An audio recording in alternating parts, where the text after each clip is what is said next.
The road to Super Bowl 59 begins now. Let's talk a little pigskin. What's going on, everyone? Welcome back in to another episode for Just a Bet Outside. I am your host, Steven, and who's ready for some playoff football, baby? That's right, I am jacked up, ready to roll. Quick heads up, if you're looking for the player props video, that will be out Thursday night, so we're moving everything up one, so that's why we're doing this video a little earlier than we usually do, but we're still going to separate it. This video will be the game bets, and then Thursday night's video will be the player props. We're not going to separate it by day or anything, and then we'll have a video out Sunday night for that Monday night playoff game if they play it with all the fires and everything. Prayers to everyone there in California, but if they may move it, we'll find out. But just wanted to give you guys a heads up. Quick, before we get started, you guys know OUTLIER, the best player prop research tool and the best betting research tool on the market today. I use this 7 days a week, 24 hours a day. No, I don't, but really, my wife thinks I do. So click the link below if you want to give it a try, and you get a 7-day free trial. So let's get into it. And we got a dad joke today, so here we go. I had a date last night, and it was perfect. Tomorrow I'll have a fig. Yep, not bad. In this video, we're going to recap Week 18 because we haven't had a chance to do that yet. And then we'll give our final regular season record on how it all went this week or this year. And then we're going to give our best bets for all the weekend games, Saturday and Sunday. We're going to preview every single one of them and give you any best bets that we have. And then we'll finish it with the recap. So hit that like button if you haven't already. Leave a comment below to help this channel continue to grow. If you're new to the channel, hit that subscribe button. And also go hit that Discord button. It's completely free to join, and we talk sports every single day. And there's a lot of smart people in there giving out some winners. So let's get this party started, and that means it's recap time. All right, here is the Week 18 recap. We had a good Sunday, but Saturday and the anytime touchdowns were the killers, that's for sure. But as you can see, Week 18, 5-8, down 1.13 units. Still had a good year this year. We'll talk about that in just a little bit, but I'm not going to go through each one. Saturday games just killed us. It was a debacle. And then the game bets, we went 2-1 again. I've been on a nice 7-2 run, or 7-3, something like that. In the last 3 weekends for these game bets, the over smash Seahawks team total was an easy winner. Bucks team total got off to a slow start, and then they ended on the hook at 27. So we were 1 point away from the sweep there. And then the player props just continued to roll. We went 3-1. The killer was Justin Jefferson. Sam Darnold looked like a deer in headlights and was not ready for the big stage yet. And it just did not happen. Their offense was atrocious. He didn't come close to 6.5 receptions. Other than that, Bijan Robinson got it done. Jordan Love, easy winner because he got hurt. It didn't look like he was heading towards over, but again, we still got some luck. And Mims continues to cash and crushes this line over 32.5 receiving yards. So you see the anytime touchdowns. We took a shot with Thielen, didn't get it done. Brian Thomas had a good game, just didn't get in the end zone. I've said this a million times. Anytime touchdowns require some luck. That's why I continue to only put a quarter unit on it all season long. And then Jefferson, again, the Vikings offense was atrocious. So just a small losing weekend. We take it down 1.13. Now let's check out page 2. And here is the season overall record, 153 and 142. We were up 11.05 units. I wanted 20, but you know what? We'll take it. It was still a successful year to be up 11.05. Betting the NFL is not easy, as you guys know. And there's the breakdown. Game bets is what killed us, down 5.68, but we won over 17 units on the player props. They carried us through the season. Anytime touchdowns after all that with a quarter unit each on everything, down 0.07. So pretty much break even. And then the ladder parlay, we haven't done that in a while. I didn't want to do too many of those at the end of the season with things getting a little weird. But even though it was 1-10, still down 0.48 units just because we hit a big one. So there's the 2024 season record. Now, hopefully, we can roll some good vibes and good momentum into the playoffs. But before we get into all those best bets, let's talk some trends. All right, here it is. The trends for this weekend. Last week, there's only 4. They went 1-3. As you can see down there, on the season, 107 and 98 if you just blindly tailed all the trends. The season before that was 115 and 81. So let's get into the trends for this weekend. Since 2017, underdogs are 52 and 34 against the spread, 61% in the playoffs. In the wildcard round, underdogs are 24 and 10 against the spread, 67%. Underdogs who missed the playoffs the prior year are 39 and 20 ATS. That would be Washington and Denver. Double-digit underdogs are 5 and 13 ATS in the playoffs since 2011. So it has not been pretty. They're double-digit underdogs for a reason. In the last 20 years, teams with a 75% win percentage are 74, 95, and 3 in the playoffs, including 55, 75, and 2 against the spread when listed as a favorite. That would be Philly, Buffalo, and Minnesota. Not been great for that trend, but again, it's just one trend. And then NFC North. By far, we've talked about it this year. They're the number 1 team, 33 and 11 straight up. and 30-14 against the spread versus teams outside of their division. It's the best ATS win percentage of any division since the NFC West in 2013. Quarterbacks making their first playoff start, and we got a couple of them, versus quarterbacks who have playoff experience, they struggle. They are 19-37 against the spread, 34%, and 19-38 straight up since 2002. When it comes to on the road, those rookie quarterbacks, or not rookie quarterbacks, I guess their first playoff start quarterbacks, 11-21 straight up and 12-19 ATS on the road. That applies to Bo Nix, Jaden Daniels, and Sam Darnold. The last one, just in case you're putting some Super Bowl futures, just want to point this out. Super Bowl champion has been a team listed in the top 6 in Super Bowl odds entering the playoffs in 11 straight seasons. That means, if this is true, one of Detroit, KC, Baltimore, Buffalo, Philly, or Minnesota will win the Super Bowl. So that's what we got for the playoff trends. And now let's get into game number 1. All right, this first game takes us out to Houston, where the Texans host the LA Chargers. Chargers -3. Total in this one is 42.5. Let's preview this one a little bit. Texans somehow won the division, yet it's been a disappointing season for them, as you guys all know. CJ Stroud has regressed. Injuries have hurt this offense. Chargers seem to be a year ahead, at least from where I thought. I think where a lot of people thought. Jim Harbaugh did one heck of a job with what he has on that roster. They finished with a better record than the Texans, which we didn't all see coming. They're getting healthy at the right time. J.K. Dobbins is at full health now. Just some ATS numbers. Chargers 12-5 ATS. They're tied for the number 1 against the spread team in the NFL. 7-2 ATS on the road. That's the second best road ATS team. Texans this year 7-8-2 against the spread. 3-4-1 ATS at home. So that's my quick little preview. My best bet, and I'm not going to say this is my favorite, but I like this. And every single bet on these game bets will be a half unit. I've been doing this for a few weeks now. I've been stronger at player props, so that's just how I'm going to finish the year. You'll see some 1-unit plays in the player props, but every play for me is a half unit. These are still my favorites. So here we go. This first one, Chargers -2.5. I got a little bit extra juice at -118 on FanDuel, but I got it under a field goal. If you want to take -3, you could obviously just push at the 3. But the Chargers are just flat out the better and healthier team here. CJ Stroud is slowly becoming a Tua when it comes to winning teams. He is now 1-6 versus teams with a winning record. That's right. Texans versus current playoff teams. This is crazy. This is how much they've struggled against good teams this year. How about 1-5? Lost to the Ravens by 29. Lost to the Chiefs by 8. Lost to the Lions by 3. Lost to the Packers by 2. Beat the Bills, the one game they won. And then lost to the Vikings by 27. That means 9 of their 10 wins have been against bad teams, or at least non-playoff teams. Stroud's numbers. Last season on deep passes, that's what he was known for. He crushed it down the field. 9 touchdowns, 0 interceptions. This season on deep passes, 5 TDs, 7 interceptions. It has not quite been the same. And he's kind of just regressed overall. Some of it is due to poor blocking. When you see this Texans team, it's just not the same old line as last year. Some due to injuries, and some just because I think the league caught up on him, kind of making him not letting them him beat them deep and things like that. So you've just seen some regression, which happens a lot on second-year quarterbacks. But the Texans are also down to one key weapon in the passing game. That's Nico Collins. The problem with that is the Chargers are a top 5 defense defending the number 1 wide receiver, but they're a bottom 5 defending the number 2.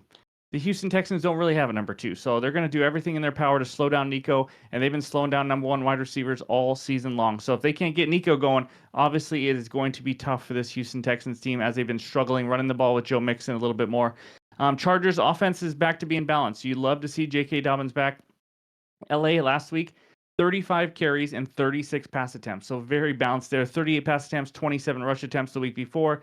11th best third down offense. They're facing the Texans, which actually have been good on third down defense. 6th ranked third down defense. That's going to be a matchup to keep an eye on, who can get off the field or stay on the field. And then Chargers defense, it hasn't been as good as the first half of the year, let's face it. But you know what? The Texans offense might be even worse. I mean, they have been struggling. And being on the road doesn't affect me much here because, like I said, Chargers 7-2 against the spread on the road. They've been elite. And to me, it's just pretty simple. The Chargers are just the better team. That doesn't always work out that way, obviously. But getting under a field goal, I just love this. I think the Chargers obviously have the better coach with Jim Harbaugh. They're not going to make mistakes. They're going to run the ball with J.K. Dobbins, take care of the ball, and wait for a Stroud interception or a mistake or something like that. That's just how they win games. I do lean the under in this game as well. I don't see a lot of fireworks or anything. I don't see teams just taking a bunch of chances or anything like that. So give me the Chargers -2.5 as my first best bet. All right, this next one takes us out to Baltimore, where the Ravens host the Pittsburgh Steelers. Ravens -9.5. Total in this one is 43.5. What a game we have here. The bitter rivals that we have, they get to face each other in round one. Steelers are the biggest underdog they have ever been against the Baltimore Ravens. Tomlin, we know he's good as an underdog, but guess what? Not as a big underdog. 3-14 straight up, 7-9-1 ATS as an underdog of 7 or more points. The Steelers have not won or covered a playoff game at all since 2016, 2017. It's on a 5-game straight up and against the spread playoff losing streak. So, injuries, real quick. We got some big ones. Ravens. Zay Flowers, you know he went down last week. He's questionable. Long shot to play. I don't think he plays. Safety Kyle Hamilton, questionable. Running back Justice Hill, questionable. Steelers, Cam Hayward, questionable with an illness. And guard Mike McCormick is questionable. Against the spread numbers, Steelers 5-4 ATS on the road this season. 3-2 ATS as a road underdog. And the Ravens 4-3-1 ATS at home this season. 4-3-1 ATS as a home favorite. They've been a home favorite in every game, obviously. So the total, Ravens 6-2 to the over in home games. A lot of overs there. Ravens 5-1 to the over in divisional games. Since this is one, I want to throw that in there. Steelers 6-3 to the over on the road. 3-3 to the over. 3-3 to the total in divisional games. So if you just take home and away splits, this game has over written all over it. But I don't have a best bet. This is the one game I don't have a best bet in right now. If I had a lean, as I lose my voice, it's a Steelers team total under 17.5. Offense has just been ugly. The play calling has been conservative. It's just not been pretty. Russ looks off right now. Steelers haven't scored more than 17 points since week 14 on December 8th versus the Browns. They're averaging 14.25 points per game in that stretch. Pittsburgh was held to 315 yards against Baltimore last time. And this Ravens defense, it's the pass defense is probably one of the most improved units in the entire NFL. It's been really impressive. They were awful in the first half of the year, or give or take, and they made some adjustments and moved some guys around, and it's really worked. It's helped them become just an absolute elite overall defense. Run defense we know is top 3 all season long. Russ and the Steelers, I think, are going to struggle. If I had to pick, Steelers team total under 17.5 is my lean, but I also think the Ravens just boat race them. I want to be honest. So I do lean the Ravens -2.5 as well, or -9.5 as well. So those are my leans. I don't have a best bet. If I do, it'll be in the pinned comments below on X and on Discord. But that's what I got for the Ravens and Steelers. And let's move on to game number 3. All right, this third one takes us out to Buffalo, where the Bills host the Denver Broncos. Bills -8. Total in this one is 46.5. We have the possible NFL MVP versus a rookie in his first playoff start. Trends: Bills are 8-4 against the spread last 12 games as a home favorite. No big notable injuries on both sides. Both are pretty healthy teams right here. ATS numbers: Broncos 6-3 ATS on the road, 6-3 to the over on the road. Bills 5-3 ATS at home, 6-2 to the over at home. So the trends lean towards it over. Both teams 3-2 in the last 5 games, but again, the Bills rested starters in the last game of the year. I have a best bet. I like this one better than the Chargers one, probably, I will say. But it's going to be a half unit play. Give me the Bills -7.5. Yes, eating a little bit more juice at 7.5. I know the spread's at 8. It's been kind of bouncing around. I got set -118 on Bet365. But let's break down the Broncos team first. This is a team that when they play playoff teams, so good teams, they struggled. They went 1-5, not counting the Week 18 versus KC because, let's face it, it was all backups. That doesn't count as a win. That is not a roster. That is a playoff roster. They were crushed by Baltimore. They lost to the Chargers twice. They've just really struggled. Broncos defense has faced 5 games versus top 3 offense. So that's right. Broncos defense has had 5 games this year where they have faced top 13 offenses. They're 0-5 straight up in those games. Again, not including the Chiefs game here. They allowed 41, 30, and 34 in 3 of those games. They've faced a lot of weak competition outside of that. So the Broncos defense, it's been number 1 at home. They've had some easy matchups, like I said, but they've been good at home, allowing 14.9 points per game. But when they go on the road, that jumps all the way up to 21.3 points per game. And the only decent or good offenses they have faced on the road, Chargers, they gave up 34. Bengals gave up 30. Ravens gave up 41. Seahawks gave up 26. And the only good game they played on the road against a good offense was the Bucs earlier this year when they gave up 7. Just mightily struggled in 4 of those 5 games. So, and you saw Jameis Winston light them up as well one game. So this is not like some elite defense or anything like that, especially when they go to the road. Now, Bills, when they play at home versus non-divisional teams, and I say that because divisional games are just different. Even if it's one bad team, one good teams, they know each other so well. Their whole entire offseason is focused on stopping each other all year long. So when you get out of the division, that's when you see a little bit different. They beat the Cardinals by 6 in week 1, beat the Jags by 37, Titans by 24, Chiefs by 9, 49ers by 25. They can put some teams away. This is not a team that's just been sneaking by non-divisional games or anything like that. They know how to stomp a team. They know how to win by margin. Buffalo defense has been average versus the run this year. But guess what? The Broncos offense just cannot really run the ball. They're one of the worst run offenses in the NFL. McLaughlin's added a little bit to this run game, but still not going to be good. When you're not having a run game, you're going into Buffalo and you have to count on your rookie quarterback in his first playoff game. It's going to be tough. And also, there's been 8-7 seeds since they started that 7th seed in the NFL. 5 of those 8-7 seeds have lost by 12 or more points. They're 7th seed for a reason, obviously. So overall, winning in Buffalo is tough, especially for a team that can't really run the ball and hasn't really showed it. Obviously, we got Buffalo with a ton of playoff experience. They are hungry for that Super Bowl after coming so close so many times. I'm going to fade one of those first playoff start quarterbacks that we talked about earlier. Give me Buffalo minus 7.5 to cruise to a victory as my second best bet. All right, the next one takes us out to Philly, where the Eagles host the Green Bay Packers. Eagles minus 4.5. Total in this one is 46. Let's talk about this game, and this one is a debacle right now because Jalen Hurts still in concussion protocol, though he's kind of returned to practice, so maybe he's out. I don't know. Keep an eye on it. Obviously, we're recording this early on Wednesday. Jordan Love questionable with that hand injury. Both quarterbacks are questionable right now. Christian Watson, he's going to be out for a long time. He's done for the playoffs, obviously, with that unfortunate bad knee injury last week. Big strength of schedule discrepancy. Let's just talk about this right now because when you look at this, you think, man, the Eagles are so much better. But let's just say this. The Packers played the 5th hardest schedule in the NFL. The Eagles played the 2nd easiest. Just something to keep in mind. Doesn't mean everything's fake or whatever's happened. I just wanted to point that out. But in DVOA, Packers are 3rd, Eagles are 5th. Again, another stat that tells you, you know what, maybe these teams aren't that much different. That's why you see only a 4.5 line here. But quarterback injuries are going to play a huge role. If Jalen Hurts plays and the Packers are going to have to go with Malik Willis, it makes a big difference. Against the spread numbers, Packers 4-3 ATS on the road, 2-0 ATS as a road underdog. Eagles 4-4 ATS at home, same as a home favorite.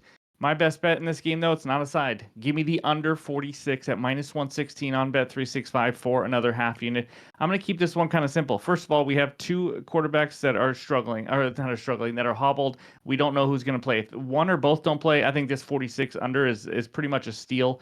But let's assume both play. Obviously, Hurts is not going to be this. He might be the same, but let's face it, he's not 100%. He's been a couple weeks off with concussion, and it's just you can't always recover from that and just be your normal self, especially as a quarterback. But either way, if he does, he is. But Love said he lost feeling in his hand last week. He still hasn't practiced much. He's not going to be 100% even if he does play. But the game script here, this is going to be a very, very run-heavy game. These are 2 of the top 3 in run play percentage teams in the NFL. That's all they do. They call a ton of runs.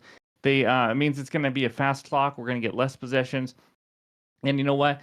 Here's the deal. If you're going to have 2 running teams, you need to have 2 defenses that can stop the run. Well, we do. Eagles have allowed the 9th fewest rush yards per attempt at 4.1. Packers have allowed the 3rd fewest yards per attempt. Just a shock to me. 4 yards per carry. It's just been a shock in regards to where I thought they were going to be at the beginning of the year. They were really good against the run. Both are top 10 in rushing yards allowed per game. So you're going to have 2 run-heavy offenses versus 2 good run defenses. And then we have 2 quarterbacks, obviously. But these are already 2 of the best defenses in the NFL. Eagles giving up the 3rd fewest points per game at 17.8. Packers allowing the 6th fewest points per game at 19.9.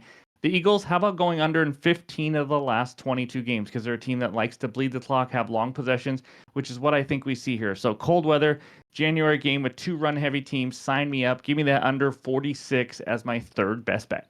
All right, this final one for the weekend takes us out to Tampa, Florida, where the Buccaneers host the Washington Commanders. Bucks minus 3. Total in this one is 50.5.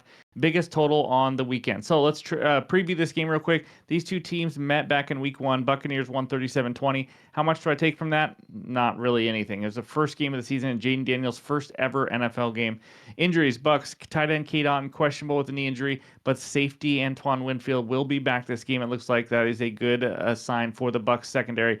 And then Commander safety Jeremy Chin is questionable. That's not good. And tackle Brandon Coleman is also questionable. Against the spread numbers, Commanders 3-4-1 ATS on the road. 2-2-1 against the spread as a road underdog. Bucks 5-4 ATS at home, 3-2 ATS as a home favorite. Let's get into the best bet. We did it last week and we lost on the hook. I don't want to lose again. Let's get this winner. Buccaneers team total over 26.5 at minus 110 on FanDuel. This is a half unit play here.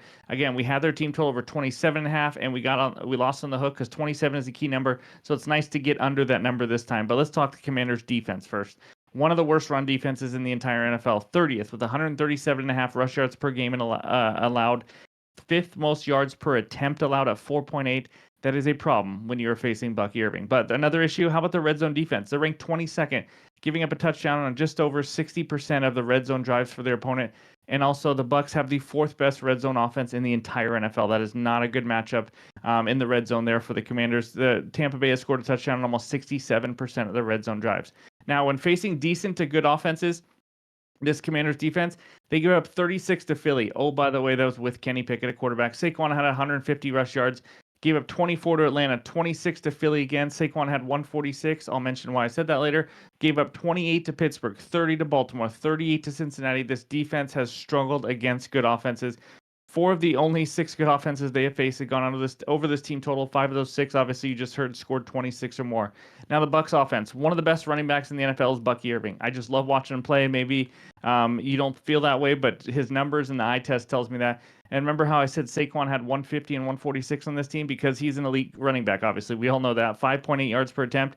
Anybody know how good Bucky Irving has been? He's averaging 5.4 yards per attempt. It has been unbelievable. He has the 5th most rush yards in the NFL the last 5 weeks. He is freaking good. This O-line has been doing really good at run blocking. And this Commanders defense is better versus teams that rely on throwing the ball. Let's just face it. If you can pound the rock, you're going to struggle. That's why the Eagles have they beat the Eagles once. So that's why the Eagles offense has done really well against them.